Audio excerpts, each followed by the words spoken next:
Hello everyone, welcome to do for exam. Polity की series में ही आगे बढ़ते हुए आज का ये वीडियो भाग 3 है।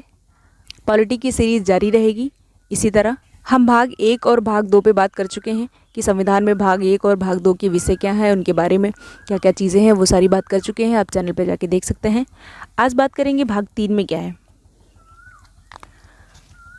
तो हमारे संविधान के भाग 3 में हमारे मौलिक अधिकार दिए हुए हैं। आते हैं पूरी डिटेल पर। मौलिक अधिकार यानी कि फंडामेंटल राइट्स के बारे में हम सारी चीज़ें पढ़ेंगे लाइन बाय लाइन।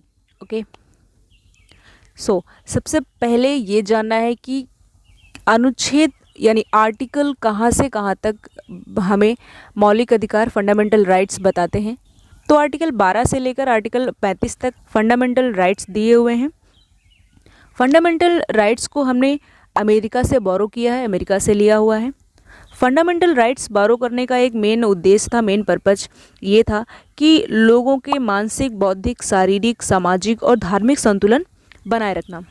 अब एक बहुत ही इम्पॉर्टेंट पॉइंट, बहुत ही ज़्यादा, संविधान का जो भाग 3 है उसे हम मैग्ना कार्टा भी कहते हैं। ये क्वेश्चन सीधे सीधे पूछा जाता है कि संविधान का मैग्ना कार्टा किसे कहते हैं, तो भाग 3 को संविधान का मैग्ना कार्टा कहते हैं। अब मैग्ना कार्टा क्या है जानते हैं। सबसे पहले मैग्ना कार्टा हिंदी में कहते हैं इसको महाधिकार पत्र।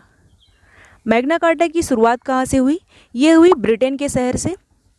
इसकी शुरुआत 12 जून 2015 को हुई। क्या था कि ब्रिटेन शहर के राजा थे, राजा जॉन। तो उन्होंने अपने जो मजदूर वर्ग थे, जो काम करने वाले लोग थे, उनके लिए एक पत्र की घोषणा की थी। उस पत्र में लोगों के अधिकारों के बारे में दिया हुआ था।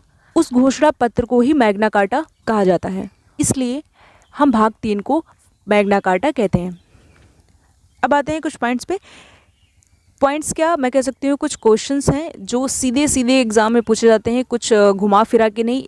एक वन लाइनर क्वेश्चन मैं कह सकती हूँ, वन लाइनर क्वेश्चन पूछे जाते हैं। तो सबसे पहला क्वेश्चन ये है कि भारत में अंग्रेजी शिक्षा का मैग्ना कार्टा किसे कहते हैं? वो हम कहते हैं मैकाले को, मैकाले घोषणा पत्र 1835। फिर आते हैं भारतीय शिक्षा का मैग्ना कार्टा किसे कहते हैं? तो भारतीय शिक्षा का मैग्ना कार्टा वुड्स डिस्पैच को कहते हैं, 1854। तीसरा आता है कि देसी रियासतों का मैग्ना कार्टा किसे कहते हैं? तो देसी रियासतों का मैग्ना कार्टा है विक्टोरिया घोषणा पत्र 1858। तो ये तो हो गया मैग्ना कार्टा के बारे में। अब आते हैं कि हमारे मौलिक अधिकार कितने हैं। तो सबसे पहले मौलिक अधिकारों की संख्या थी 7, अब मौलिक अधिकारों की संख्या 6 है। हमारे 6 फंडामेंटल राइट्स हैं इस समय। पहला है समता या समानता का मौलिक अधिकार, यानी कि ये इक्विटी के बारे में बताता है।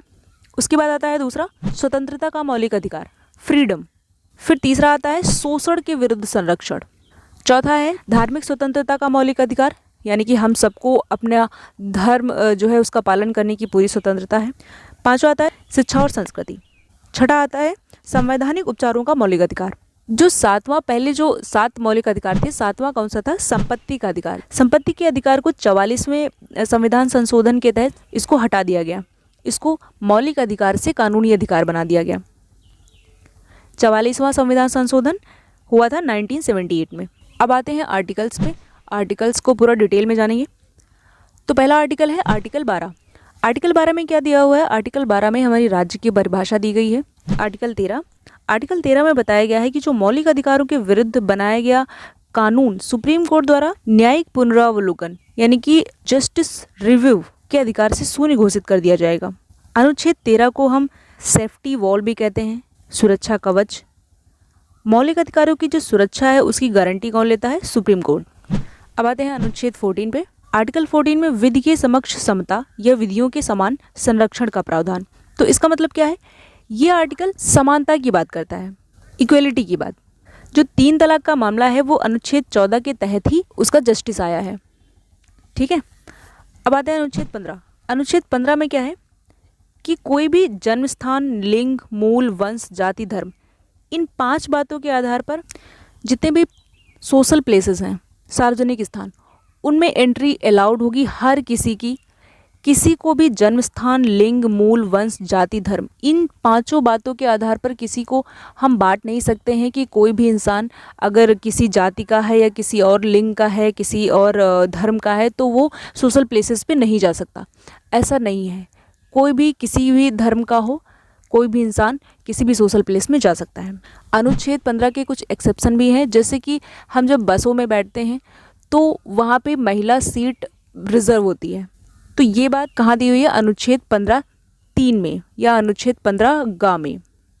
इसी तरह अनुच्छेद 15(6) उसमें क्या दिया हुआ है कि जो सवर्ण वर्ग यानी कि जो जनरल वर्ग है, उसमें आर्थिक दृष्टि से जो पिछड़े लोग हैं उनको 10% आरक्षण दिया गया है।